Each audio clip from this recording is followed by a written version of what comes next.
If you tried to pay for something with a piece of paper, you might run into some trouble. Unless, of course, the piece of paper was a $100 bill. But what is it that makes that bill so much more interesting and valuable than other pieces of paper? After all, there's not much you can do with it. You can't eat it. You can't build things with it, and burning it is actually illegal. So what's the big deal? Of course, you probably know the answer. A $100 bill is printed by the government and designated as official currency, while other pieces of paper are not.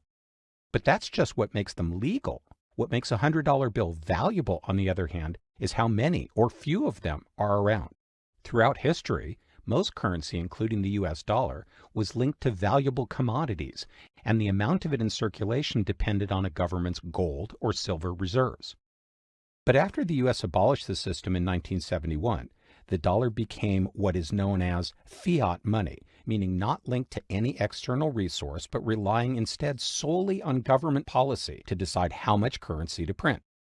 So which branch of our government sets this policy? The executive, the legislative, or the judicial? The surprising answer is none of the above. In fact, monetary policy is set by an independent Federal Reserve System, or the Fed, made up of 12 regional banks in major cities around the country. Its Board of Governors, which is appointed by the President and confirmed by the Senate, reports to Congress, and all of the Fed's profit goes into the U.S. Treasury. But to keep the Fed from being influenced by the day-to-day vicissitudes of politics, it is not under the direct control of any branch of government.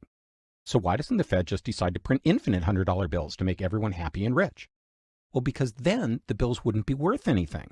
Think about the purpose of currency, which is to be exchanged for goods and services.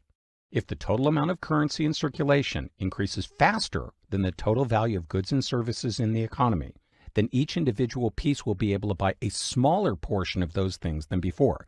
This is called inflation. On the other hand, if the money supply remains the same while more goods and services are produced, each dollar's value would increase in a process known as deflation. So which is worse? Too much inflation means that the money in your wallet today will be worth less tomorrow, making you want to spend it right away. So while this would stimulate business, it would also encourage overconsumption or hoarding commodities like food and fuel, raising their prices and leading to consumer shortages and even more inflation. But deflation would make people want to hold on to their money, and a decrease in consumer spending would reduce business profits, leading to more unemployment and a further decrease in spending, causing the economy to keep shrinking. So most economists believe that while too much of either is dangerous, a small, consistent amount of inflation is necessary to encourage economic growth. The Fed uses vast amount of economic data to determine how much currency should be in circulation, including previous rates of inflation, international trends, and the unemployment rate.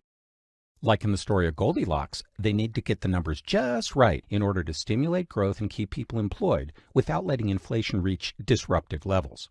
The Fed not only determines how much that paper in your wallet is worth, but also your chances of getting or keeping the job where you earn it.